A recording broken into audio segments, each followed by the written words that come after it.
Olá, boa noite a todos.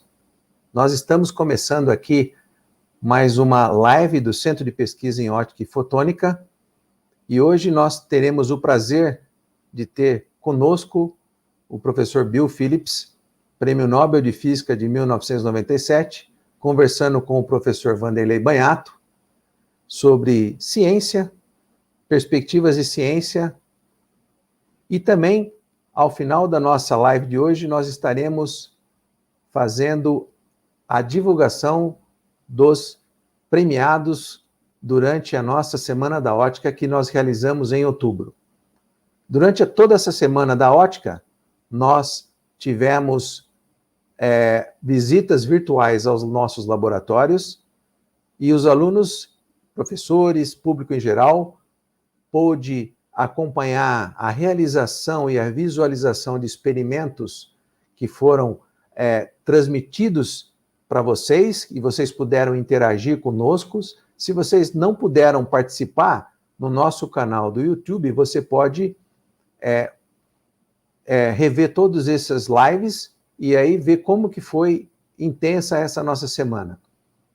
Todos os participantes puderam responder e fazer um pequeno texto sobre o que foi apresentado durante essa live, e aí nós fizemos uma avaliação, e ao final dessa nossa noite, nessa nossa apresentação hoje, depois que o professor Vanderlei conversar com o professor Bill, nós iremos anunciar os vencedores, os que a gente selecionou dos textos. Em primeiro, a gente agradece a todas as pessoas que participaram, a gente teve centenas de pessoas que participaram das nossas apresentações, vários textos, quer dizer, dezenas de textos foram enviados, e aí a gente selecionou alguns para receberem ao final um prêmio, né, da nossa um kit de ciência que foi desenvolvido pelo nosso grupo. Então, ao final dessa nossa transmissão, a gente vai fazer o anúncio. Então, mas agora, a gente vai participar com o professor Vanderlei e com o professor Bill.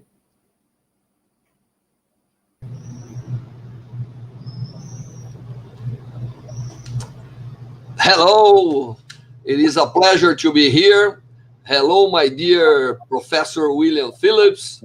It is a pleasure to have you here in Brazil once more, and we would like to welcome you and thank you for accepting to chat with us a little bit in this week that we are somehow celebrating the importance of science and technology in your country.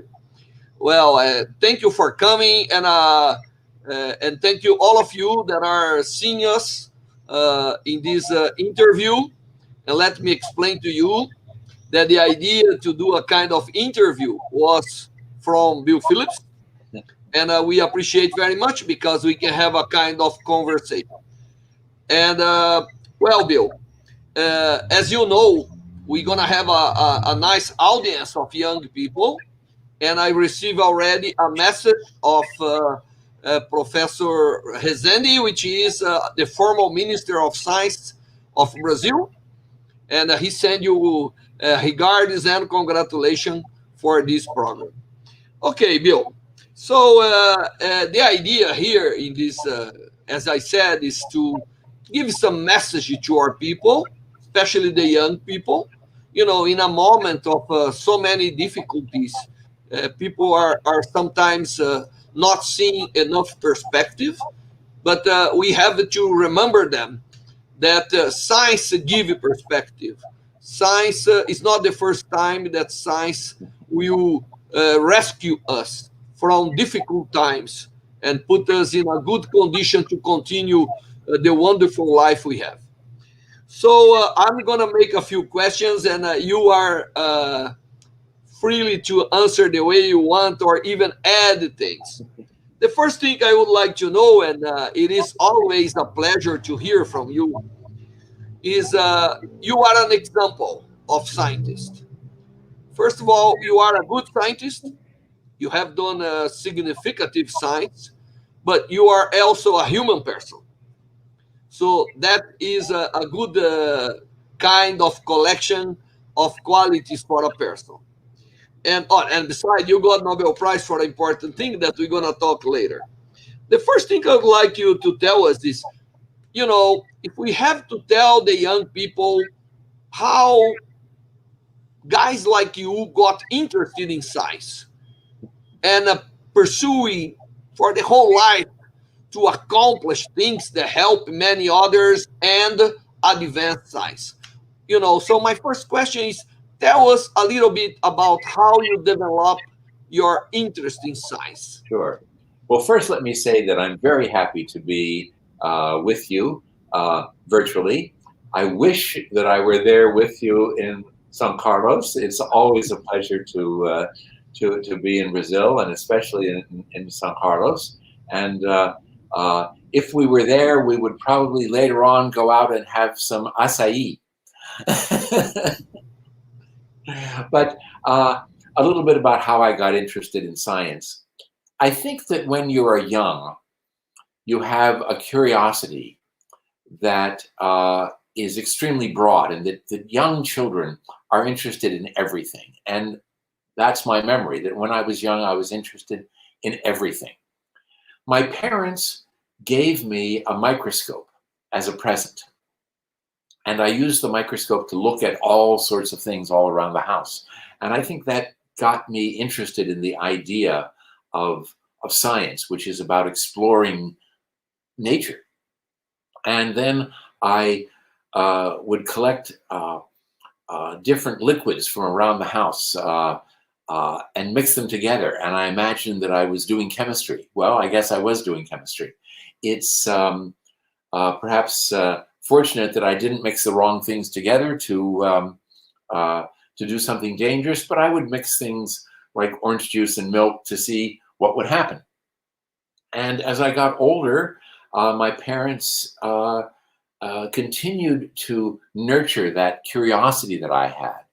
My parents were not scientists, but nevertheless, they saw that I was interested in science, and they supported that interest. They bought me, when I got older, they bought me chemistry sets, and they bought me various kinds of apparatus that I could use to make elementary electronics. This was before the time that we had even the first integrated circuits, but I started to work on simple electronics with tubes, and then I read books.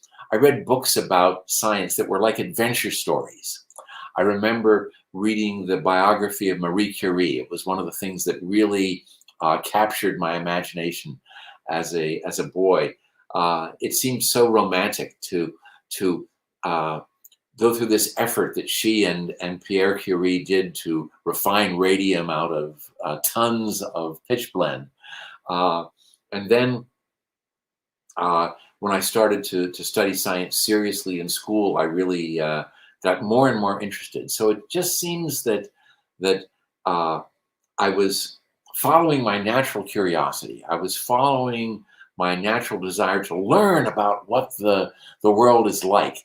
And it just seemed like science was the thing that really fed that curiosity, that satisfied my desire to know more about the way things work. I can't hear you. I think you're muted. And of course, as all scientists, we have always a teacher that we remember forever. I used to say that to be unforgettable, you should be a science teacher. Because you're always in the mind of young kids. So tell me, do you remember one of those science teachers you had when you were young? Well, sure. At each stage in my life, there were teachers who fed my curiosity, who supported my ideas of wanting to learn more and more. But the fact is, if I think about the ones who had the biggest influence on me, it was the ones later in my life. So somebody you know very well, Dan Klepner. So Dan Klepner was my thesis advisor for my PhD when I was at MIT. So I was at MIT a few years before you came to MIT, but you knew Dan very well, and we're still very good friends. In fact, it might be interesting for people to know that about every 2 weeks, we get together on a video chat with Dan Klepner and his wife and your wife and my wife. We get together and we just, because we're friends, we talk about things. But you know, the thing that Dan did for me was he taught me how to think like a physicist. And I'm not even sure that I can describe what that means. But physicists think about the world in a particular way. That is, we use an analytic approach to the way we think about the world. And I really see Dan as being the person who taught me that. I had another professor when I was in my undergraduate days who really did a wonderful job of revealing the beauty of physics in mathematics. Because now, for the first time, I was studying calculus and physics at the same time. And the beautiful combination of calculus and physics really just made me feel so wonderful, so excited. I can sort of imagine the way Newton must have felt when he invented calculus in order to understand physics. And I was learning calculus and learning the physics at the same time. It gave me such a tremendous feeling of opening up a new way of thinking about the world. So those are two of the teachers who really meant a lot to me. So I understand that, to motivate young people to science, we should not only give instructions. We should give a way of thinking, Yes. ways of appreciating the nature and the discovery of the unknown. Well, very nice. Now let's speak a little bit about cold atoms because this is what made you famous, right? And I think it's what made you famous too. Well, yeah, when you had the first idea of cooling atoms down, remove velocity and everything, did you ever imagine that this could be a big field by itself in physics, with consequences in metrology, in condensed matter, in nuclear physics, or even in astrophysics, as you know? Yeah. And maybe in the future, or for quantum computation. Yeah. Well, maybe in the future, even for bio stuff. Yeah. Because we are understanding some things that we didn't know before. Do you have an idea what you're making, or that was a big surprise? Well, certainly at the beginning, I didn't have any idea, and I don't think any of the people who were working on cold atoms at the beginning, people like Steve Chu, people like Art Ashkin, I don't think that any of us had an idea of how broad the field would become. I started doing it because I was at the National Institute of Standards and Technology. Then it was called the National Bureau of Standards. And one of our responsibilities is to make better clocks. And I was making cold atoms because I thought it would allow us to make better clocks. And it did. In fact, today, as you well know, all of the major countries of the world use cold atoms for their primary time standards. Brazilian is one of them, and that's what we wanted to do. But today, as you indicated, people are using cold atoms for quantum information, for quantum simulation, for studying the behavior of many body systems that are difficult to understand mathematically. The kinds of things that people are using cold atoms for really was beyond at least my imagination. I never thought that we would be using cold atoms for so many different things, at least not at the beginning. As we started to broaden our understanding of what cold atoms could do, what the technology could do for us, then we started to think about other things. So, for example, as a graduate student and as a postdoc, I was already thinking about Bose-Einstein condensation. But we thought we would make Bose-Einstein condensates with hydrogen and ordinary refrigeration techniques using dilution refrigerators. We never imagined that it would be possible to make Bose-Einstein condensates with rubidium. And I think that many of the people in the audience have seen Bose condensates in your laboratory. Of sodium. I showed the sodium. Of sodium. Yeah. Don't forget that sodium is our dear friend. Right? Yeah, sodium is my favorite atom, as you know. And you know, Bose condensates of sodium, which are so wonderful because you can see the sodium atoms on the way to becoming a Bose condensate. When you laser cool them, you can see them with your own eyes. And that's such a wonderful thing to imagine. But in the beginning, in the 1970s, we thought hydrogen was the thing to do Bose condensation with. And we thought, the reason we thought hydrogen was so good was because it did not form molecules. And we knew that things like sodium and rubidium would form molecules, and we thought that would be a disaster. But it turns out that it's not.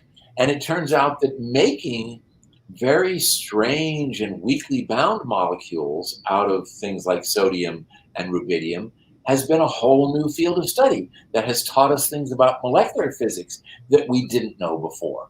And we never imagined that that would be part of this adventure of cold atoms. Oh, it's very nice. Now, I know that you were a very important person in the establishment of the new international system of units. And I've been following all this. And today we have a whole new definition for the mass, for the second, for the meter. Well, okay. Now, I see that we still have a lack of making young people understanding that. Yeah. So my question to you is not why it's important to transform the system of unit, getting rid of the artifacts, but how you think we could show to young people how important is this new international system of unit? Yeah. Well, it turns out that I just happened by chance to have right next to me, because I've been giving talks about this, a model of the artifact of the kilogram. So this is not a real kilogram, a real platinum kilogram. This is a copy of one made out of brass and coated with chromium so that it looks like it's platinum, but it's the same size as the real kilogram. And up until a little bit more than 1 year ago, the mass of the actual object, the international prototype kilogram that looks just like this, was the definition of the kilogram. And now it's not. And there's a lot of reasons why that's an important change. One of them is that the whole idea of using an artifact is just so antique.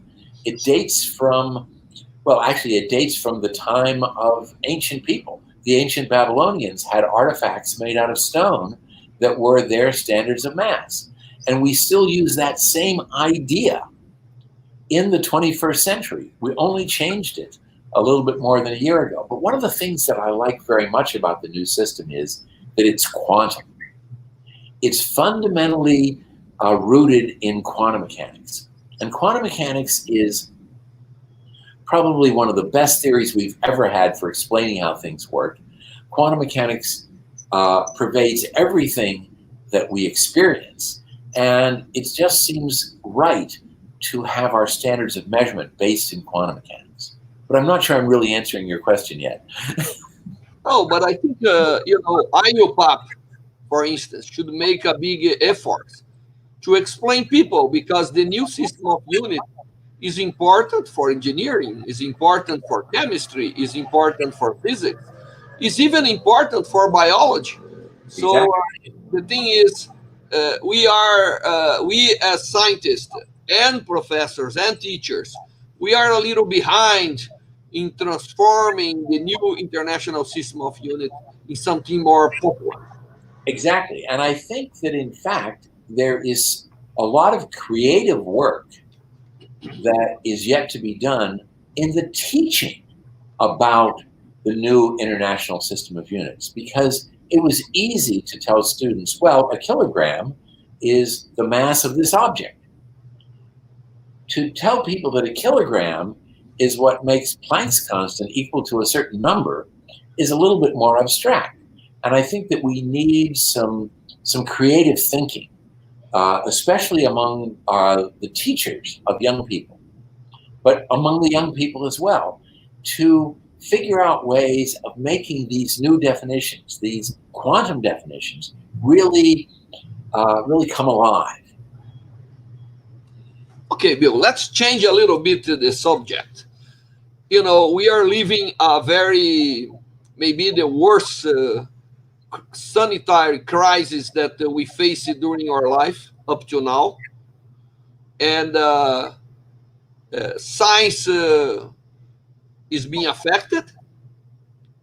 On the other hand, science is the solution. Yeah.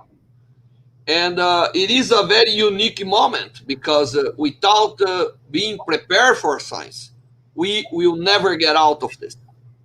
So I want you to tell us a few things about how is your vision, how science is being affected, and how science is contributing for this solution. Well, certainly science is being affected because of the fact that I don't go into the laboratory anymore. I stay at home and I have video chats with the young people who are going into the laboratory. I had one just today. A wonderful group of young people is telling me about cold atom experiments that they are simulating. Imagine this, simulating the inflationary period just after the Big Bang with cold atoms. How exciting is that? So that's one of the most recent things that we were doing. And I was asking them questions about the experiments and how our understanding of the theory. This is how I keep in touch with the science that's going on. But it's not nearly as good as being there, of being able to say, okay, go to the whiteboard and explain to me how this works, or go into the laboratory and actually see what is the problem with this particular piece of apparatus. So I think that we're not as efficient as we were. I can't come and visit you. And when I visit you, we have discussions about physics and we learn new things that come out of those discussions. You can remember some of the discussions that we have had in some pretty interesting places that have led to new directions of research, like thinking about what happens to vortices on the surface of a sphere of Bose condensate. That was a discussion that came out over, I think, having some nice things made out of acai, if I'm remembering correctly. Well, we aren't having those kinds of interactions anymore. So I really think that science is suffering, but we're keeping science alive by having virtual contacts, and science will recover if we allow science to do its job to get us out of this pandemic crisis. And one of the things that I see as a problem is that we are treating issues about the way we should respond to the pandemic as being political rather than scientific. We need to use the same kinds of approaches to gaining knowledge about how to deal with the coronavirus. Scientific approaches to understanding how to deal with the coronavirus in the same way that we use scientific approaches to learn anything else.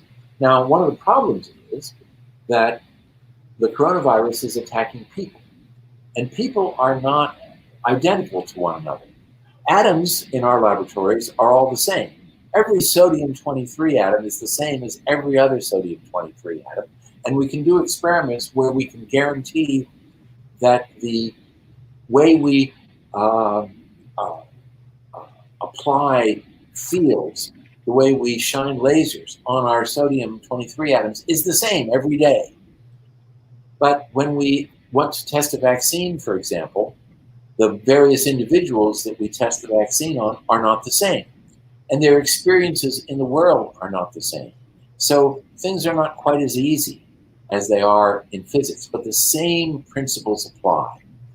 We want to find out what happens, we do it, we look at the results. We don't guess what would happen, we do an experiment. We give people a drug.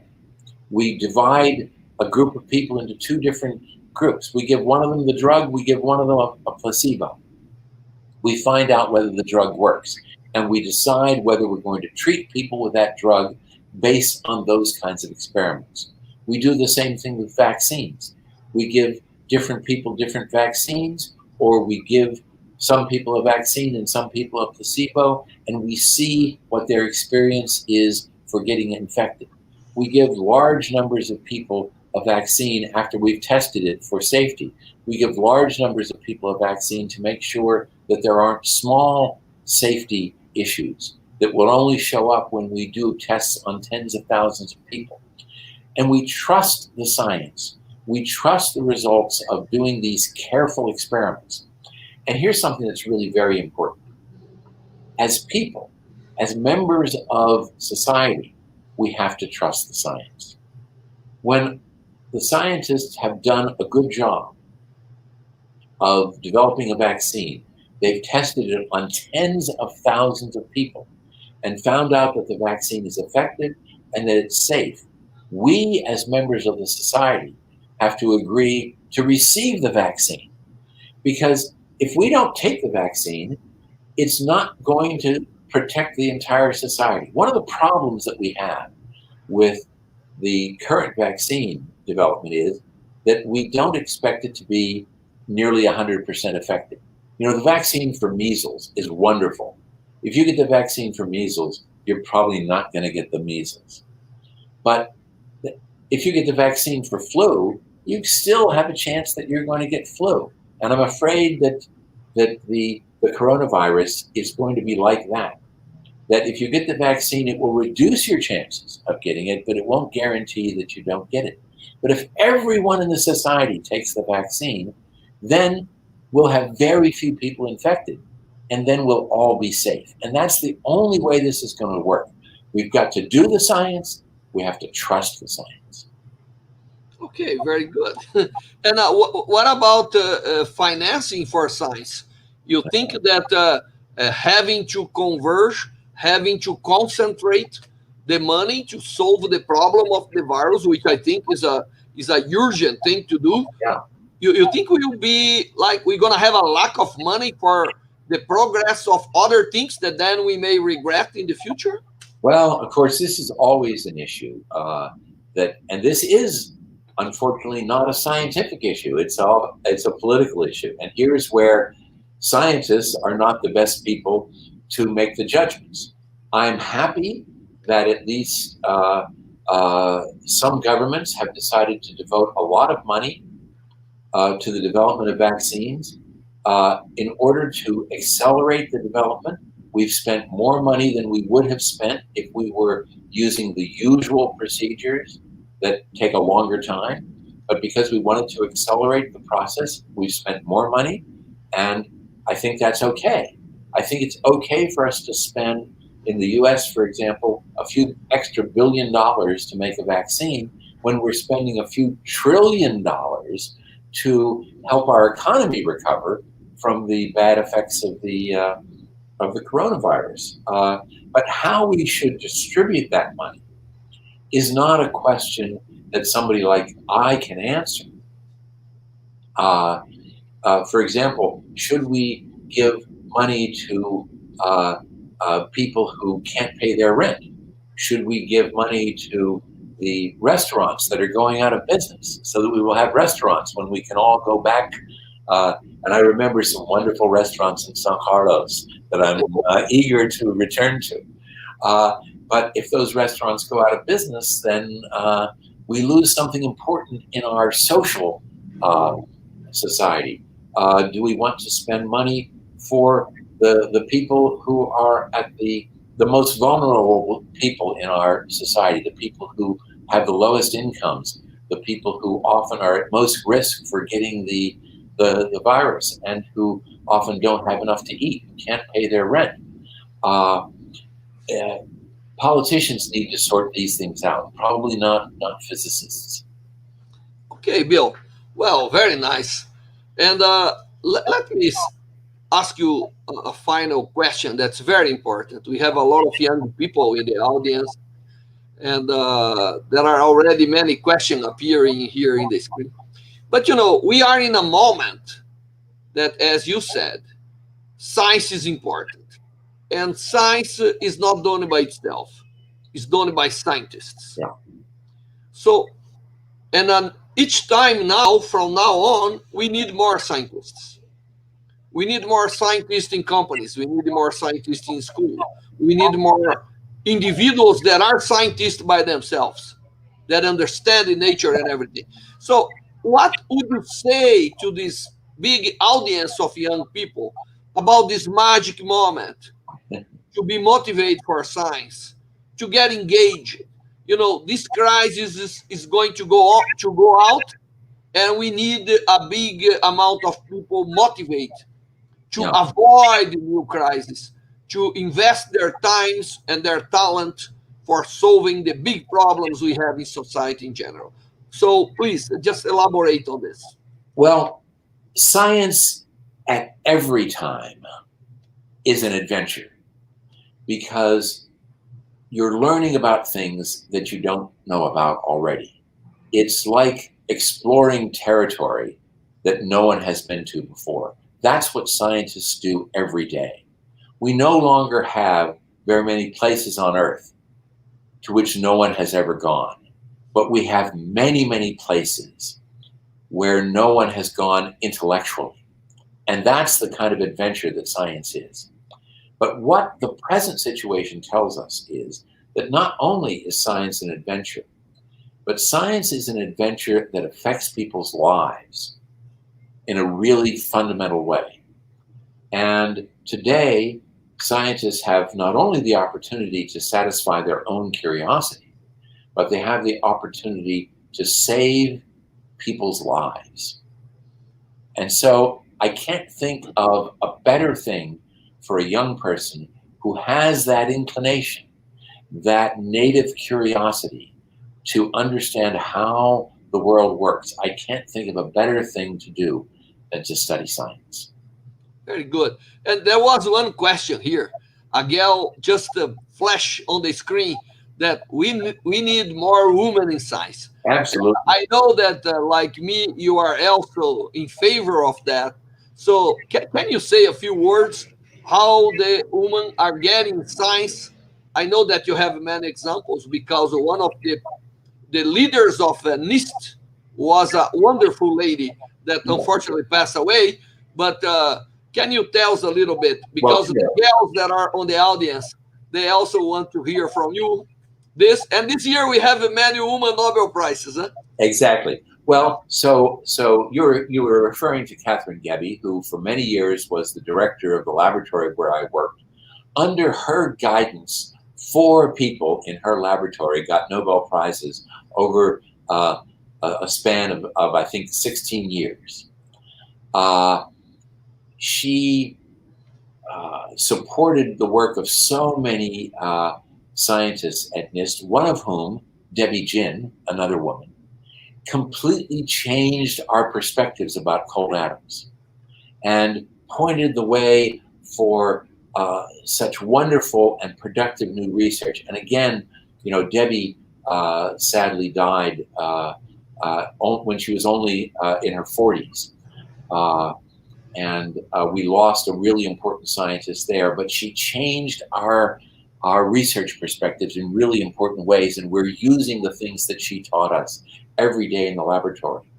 Today, Gretchen Campbell is leading the research group that I started more than 40 years ago. And her work is so incredible.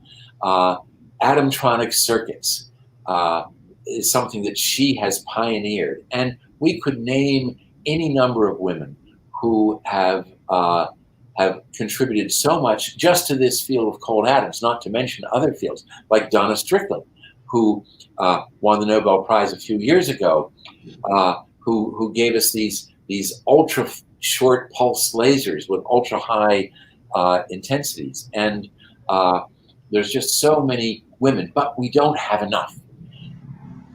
The participation of women in physics in particular is not at the percentage that we need, because, as you pointed out, we need more scientists. How are we going to get the scientists we need if we're not getting half of the population participating in this adventure? I want the best people to be working in this field that I love so much. And the only way that's going to happen is if we get women participating in the numbers that reflect their 50% representation in society as a whole. Yeah. And the same goes for any number of different groups of people. If we don't get everybody participating, we're not going to make the progress that we want to make. Yeah, I think the field is fully open for gals, and we should encourage them to come, because as we see, the ones that get engaged, they do great contribution. Absolutely. But one of the things that we, the men who are now the major group for the older people who are as old as you and I, you're not quite as old as I am.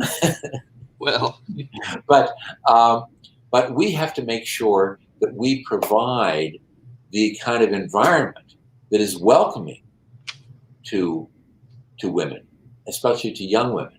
I've seen too often in elementary school that girls get subtle messages that science is not for girls. And that's a terrible message. And we have to make sure that we and our colleagues, whether they're men or women, make sure that that message is not the message that little girls get. That the message that little girls get is that science is a great adventure and you're welcome. So I remember that we were together in the commemoration of the anniversary of CNPq. We were in Amazonas, in one of the cities, and we gave a talk together with a theater and everything. Yes. And this little girl came to you and say, "What is a Nobel Prize?" And then you answered, and I helped to translate. And then she thought for a while and say, "Yeah, that's what I want. I want to be a Nobel Prize." Okay, there is one more question. We already asking. I'm already in the question part because they are coming, and I don't know how to deal with this. Adilton, which is a professor of our university in another campus in Ribeirão Preto, he said that because we are not really incentivate science and technology in the young education stage, we don't get a lot of motivated students either for continuing scientific career or to be good entrepreneur. Yeah. People that transform knowledge in benefits for society. So what do you say about that? Should we invest in the basic education of science? Well, yes, we certainly have to invest more in the basic education. One of the things I see as being a barrier to getting more young people interested in science is, at least in the United States, maybe things are different in Brazil, but I'm guessing it's universal, is that at the very youngest ages, when children are 5 years old, 6 years old, 7 years old, that their teachers are not comfortable with science. And if the teachers are not comfortable with science, then they're going to transmit that discomfort to their students. So I think we need to do a better job of educating the teachers so that they feel more comfortable with science. At least that's the thing that I see in the United States as being a problem. But tell me, do you think that that's an issue in Brazil as well? Yeah, I mean, teachers are much more than only instructors, as I said in the beginning. To educate people and to put them in the right track, they have to be prepared.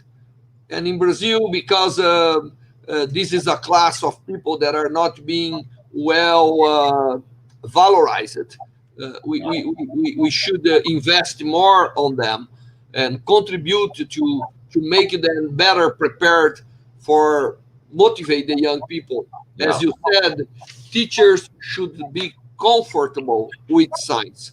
And this is one mission that we should take care. And as you said, this is universal. Any country, rich or poor, are facing equivalent problems. And I think this should be a message for us in this week of science and technology. We depend on our teachers. We don't depend on our scientists. We depend on our teachers to produce people that will be the good scientists. Yes. Okay, Bill, you want to say any final words to our big audience, and then we can pass the word to Euclides to continue the ceremony. Well, the one message that I would leave you with is stay curious. In many ways, it's that curiosity about nature that sets scientists apart from other people. That's what we do. We try to learn about nature. We're curious about nature. And if you want to be a scientist, the best advice that I can give you is stay curious. Well, Bill, it was a very nice moment with you. In the name of the University of São Paulo and in the name of the Brazilian community, I would like to thank you for giving us this time. I know you are very busy. You've been requested for many things in the United States. And I would like to thank you. And let me say that we consider you as part of our community, our scientific community. You came many times to Brazil. And we hope this crisis will go soon. And we can have you here with this big enthusiasm and always good ideas to give to us. Thank you very much for your participation in this week of science and technology here in your country. Thank you very much. You're most welcome. It's been a pleasure. Euclides, agora você pode continuar aí com a entrega dos prêmios. Vamos em frente. Thank you, Euclides. Thank you, Professor Bill. Thank you, Vanderlei. So we now start the announcements of the people that participate in the optical weeks, and we will present the names, and then thank you very much for your contribution, your talk, and now we will continue and see you in the next future, okay? Absolutely. Goodbye. Bye. Bom, pessoal, vamos agora em português. Como disse para vocês, foi um grande prazer ter aqui conosco o professor Bill Phillips, participando dessa nossa cerimônia de anúncio e também podendo conversar um pouco com vocês, né?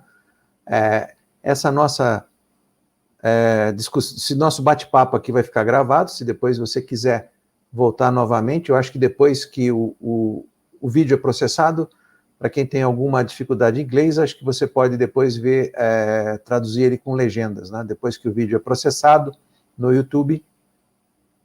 Então, como eu disse para vocês, durante a Semana da Ótica em agosto, nós tivemos uma série de atividades, lives aqui no Instituto de Física de São Carlos. Essas lives, elas foram conduzidas aqui nos nossos laboratórios, também algumas palestras, e tudo isso que foi discutido entre o professor Bill e o professor Vanderlei está, de uma certa forma, em conexão com aquilo que nós discutimos aqui, sobre a parte de ciências.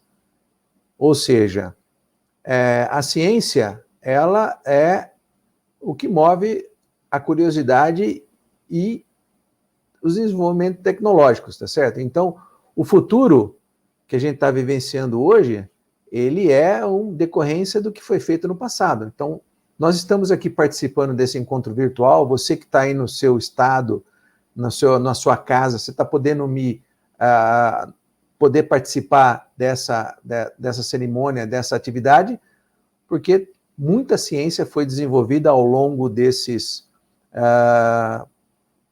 história da humanidade, para que nós chegamos a esse ponto, né? E mais, particular nesse ano, que nós comemoramos o aniversário de 60 anos do primeiro laser visível, né?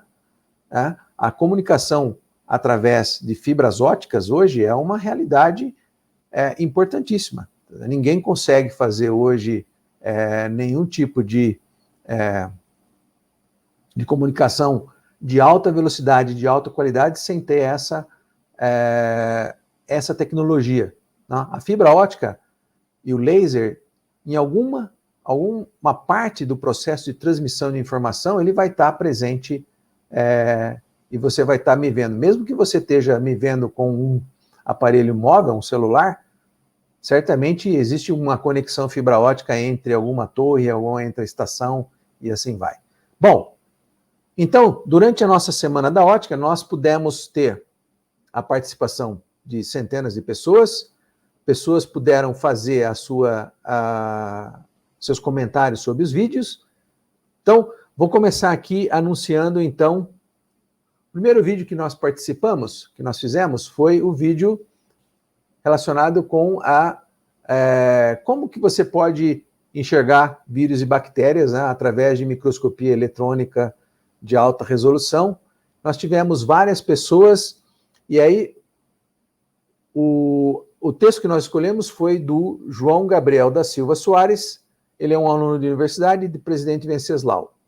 Ele vai receber um kit de ciências, e esses outros estudantes aqui, que estão mencionados aqui, também participaram e vão receber um brinde nosso, tá certo? Esse brinde pode ser um pequeno kit de ciência. Então, as pessoas que estão aqui relacionadas, nossos parabéns, e depois a gente vai entrar em contato por e-mail para vocês mandarem o seu endereço para que nós mandemos o kit de ciências para vocês. Então, essa foi a primeira palestra. A segunda palestra foi o professor Vanderlei que proferiu, foi sobre condensados de Bose-Einstein, turbulência. O professor Vanderlei mostrou um condensado de Bose-Einstein sendo produzido em tempo real, dentro do seu laboratório. E aqui estão os alunos, parabenizamos a todos, os que não estão aqui também, né? Então, aquele que está em vermelho, o Pedro Ricardo Martins Casella, é um aluno de ensino médio da cidade de São Paulo. Ele vai receber um kit de ciências, e os outros aqui mencionados têm professores, alunos, eles vão receber um brinde nosso também. Então, parabéns a todos pela sua participação. Aí nós falamos um pouco sobre uma palestra sobre física e desenvolvimento em processos biológicos. Um professor de ensino fundamental, que foi o professor Cláudio Adriano Goiano, da cidade de São Carlos, ele vai receber um kit de ciências, e a Gabriela, de Aracaju, Acaraú, Ceará, ela está licenciando em física, vai ser uma professora, vai receber também um brinde. A visita do nosso laboratório de nanotecnologia, ele foi um aluno universitário, um Marlon William Turner Tuller Costa, de Nova Friburgo, no Rio de Janeiro. Então, vocês notem que tem pessoas do Brasil todo aqui que participaram da Semana da Ótica. A Semana da Ótica, nos anos anteriores, ela foi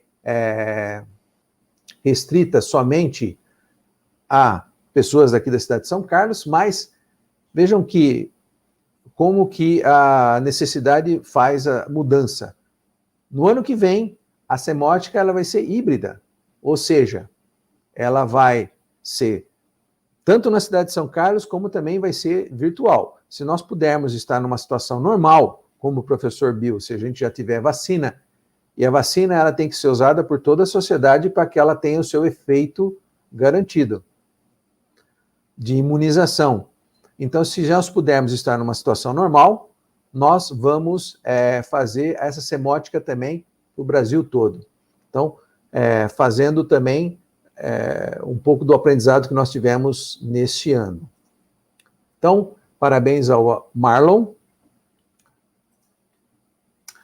A palestra do professor Daniel sobre relógios atômicos, que foi dada dentro do laboratório, que um dos temas que o professor Bill falou lá também, que o São Carlos é um dos lugares do mundo que tem a participação no definição do padrão, aferição do padrão de tempo mundial, né? Nós temos aqui um relógio atômico instalado, que faz parte dessa rede de relógios atômicos, todos no mundo, que fazem o sincronismo desse, foi proferida pelo professor Daniel Varela, dentro do laboratório, e aí a Amanda, aluna do ensino médio, a professora do ensino médio fundamental de Ribeirão Preto, vai receber o kit de ciências, e o Pedro e o João vão receber um brinde nosso.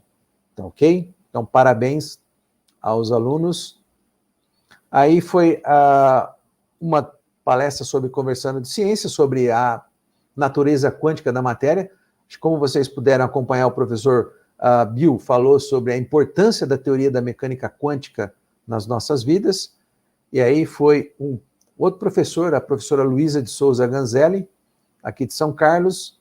E aí também temos o João, a Graciela e a Amanda, Salvador, Graciela de novo de Acaraú, Ceará, e a Amanda de Ribeirão Preto.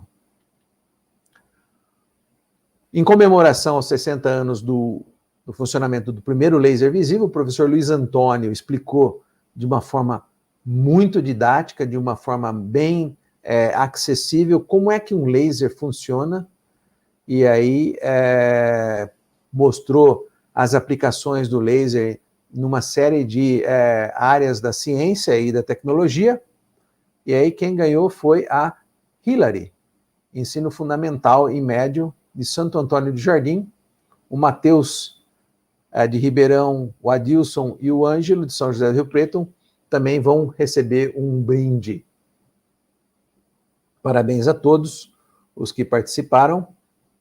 E, por fim, a última palestra que nós tivemos foi proferida pelo professor Sebastião, aqui do grupo de ótica da Universidade de São Paulo, e a Felisbela, de Acarapé, Ceará, uma aluna universitária, vai receber o seu kit de ciências, e também os aqui citados, o Matheus, o Ângelo, o Lucas e a Maria, vão receber um brinde da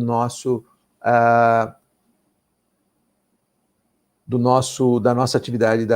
Nós não sabemos ainda esse brinde, pode ser um kit pequeno de ciências para vocês desenvolverem suas habilidades.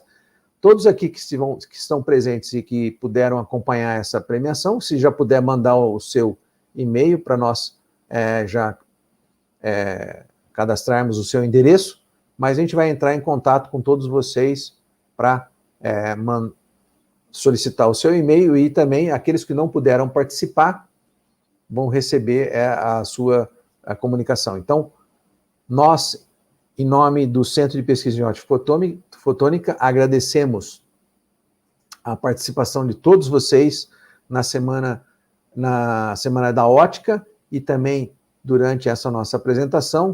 O professor Bill Phillips, ele é extremamente acessível, como vocês puderam notar pela sua palestra, né? E ele tem um carinho muito especial aqui pelo Brasil, pela cidade de São Carlos. Ele sempre esteve aqui, desde a década de 90, né?